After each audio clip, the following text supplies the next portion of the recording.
मित्रों नमस्कार। सिद्ध आयुर्वेद चैनल पर आपका स्वागत है। और लीजिए एक महत्वपूर्ण जानकारी। इस जानकारी को आप जन जन तक पहुंचाएं, क्योंकि ये एक हमारा सामूहिक प्रयास है। इसमें एक अकेला व्यक्ति कुछ नहीं कर सकता। जब हम मिलकर सब इस प्रयास को अपनाएंगे तो यकीन मानिए कि कितनी भी भयंकर महामारी क्यों ना हो, कितना भी खतरनाक वायरस क्यों ना हो, वायुमंडल में ठहर नहीं पाएगा। इसलिए सबसे पहले आपसे रिक्वेस्ट करता हूं कि चैनल को सब्सक्राइब अवश्य करें और जन जन तक इसको शेयर करें। अपने सभी दोस्तों में, मित्रों में, रिश्तेदारियों में सबको इसको शेयर करें, क्योंकि ये सामूहिक प्रयास है। देखिए, अभी ये वायरस हवा में पहुंच चुका है। हमारे वैज्ञानिकों ने ये स्पष्ट कह दिया है कि वायरस अब पहुंच चुका है वायुमंडल में और इसकी तीसरी लहर भी आने वाली है।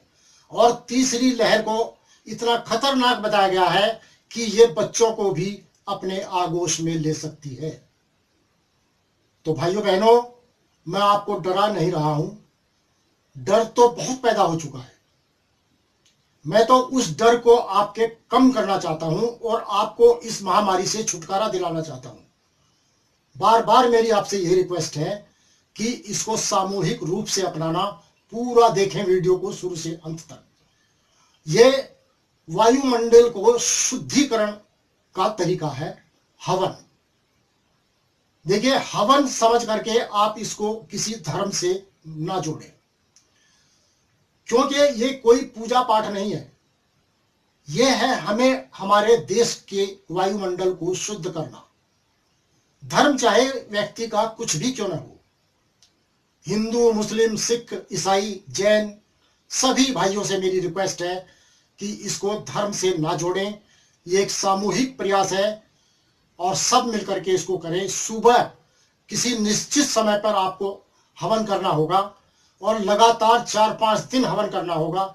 इससे वायु का शुद्धिकरण होगा और निश्चित रूप से सफलता मिलेगी। इसके लिए मैं आपको बताना चाहता हूं, कोई अधिक प्रयास करने की आवश्यकता नहीं है और ना ही इसमें कुछ अधिक खर्चा आता है। आप हवन के लिए, यदि आपके पास हवन कुंड है तो बहुत अच्छी बात है। अगर नहीं है तो घर में कोई मिट्टी का पुराना बर्तन है, उसमें आप कर सकते हैं, या घर में लोहे की कढ़ाई होती है उसमें भी आप हवन कर सकते हैं, या लोहे का तसला होगा उसमें भी आप हवन कर सकते हैं। अगर ये सब कुछ नहीं भी है तो 5-6 ईंटें रख करके उसमें भी हवन किया जा सकता है। तो ये कोई मुश्किल बात नहीं है। इसमें आपको लेना होता है समिधा। समिधा का अर्थ है आम, पीपल या बरगद की सूखी लकड़ी। अगर ये भी आपको उपलब्ध नहीं है तो गाय के गोबर का उपला आप ले लीजिए। ये बहुत ही लाभदायक है। जो समिधा है उससे भी कहीं कहीं गुना ये लाभदायक है।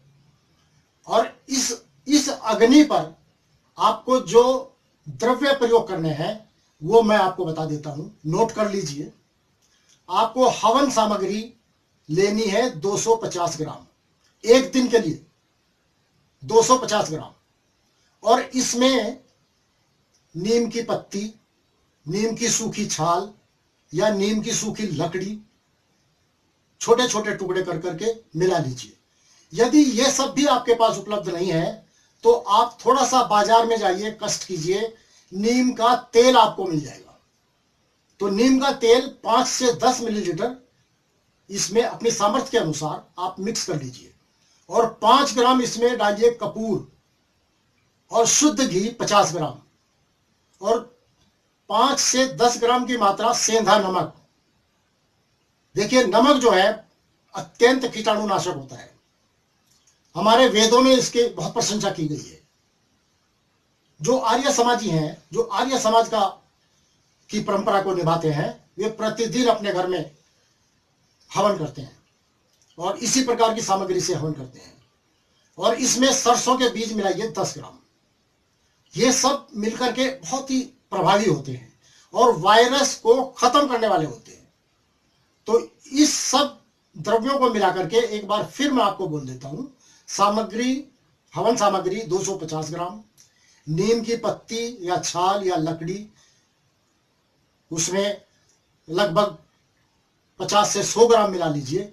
और यदि नहीं मिलता है तो नीम का तेल 5 से 10 मिलीलीटर, कपूर 5 ग्राम, घी शुद्ध 50 ग्राम और सेंधा नमक 5 से 10 ग्राम, सरसों के बीज लगभग 10 ग्राम। तो इन सबको आपस में मिक्स करके और थोड़ा थोड़ा उसमें हवन में डालते जाइए। हो सके तो अपने पूरे परिवार को साथ बैठा लीजिए। और पर जब ये हवन होता है, इसको अपने प्रत्येक फ्लोर पे, यदि आपका मकान 2, 3, 4 फ्लोर का है, प्रत्येक फ्लोर पे इसको घुमाइए, बालकनी में भी ले जाइए और उसके पश्चात इसको खुली हवा में रख दीजिए। जब आप पूरे घर में आपके इसकी महक आ जाएगी, उसके पश्चात इसको, हवन कुंड को आप बाहर वातावरण में रख दीजिए। और ये प्रयास देखिए सामूहिक रूप से करने से ही सफलता मिलती है। एक व्यक्ति यदि करेगा, वो एक कहावत है कि अकेला चना भार नहीं फोड़ सकता। यदि सामूहिक रूप से हम इसको अपनाते हैं तो ये आप निश्चित रूप से मानिए कि हवा का शुद्धिकरण होगा और ये वायरस यहीं समाप्त हो जाएगा और किसी भी प्रकार की कोई लहर आगे नहीं आएगी। तो इसको आप अपनाएं और जन जन तक पहुंचाएं। कितना सब्सक्रिप्शन मेरा बढ़ता है और कितना लाइक इससे बढ़ता है, उसी से मैं अंदाज लगाऊंगा कि मेरे देश में कितनी जागृति आई है और कितने लोगों ने इसको अपनाया है। और इसके साथ ही एक चीज और मैं आपको बताता हूं। जब हम प्रतिदिन भगवान के सामने घी का दीपक जलाते हैं, लगभग सभी घरों में यह परंपरा है, तो उस घी में हल्का सा कपूर मिला दें, तो उससे आपके घर में कपूर की महक भी फैल जाएगी। यह भी कीटाणु नाशक होता है। तो भाइयों बहनों, आज मैंने इस प्रकार से आपको ये संपूर्ण जानकारी दी है। केवल यही तरीका है, कोई भी दवाई इस समय कामयाब नहीं है, सब कुछ फेल हो चुका है। सब ने, हमारे वैज्ञानिकों ने, डॉक्टर, चिकित्सकों ने हाथ खड़े कर दिए हैं और स्थिति आपके सामने है। इसलिए फिर आपसे हाथ जोड़कर प्रार्थना करता हूं कि आप इसमें सहयोग दीजिए अपना और घर घर में इसको शुरू कीजिए, यदि आपको इससे अपने देश को छुटकारा दिलाना है। आपका बहुत बहुत धन्यवाद। नमस्कार।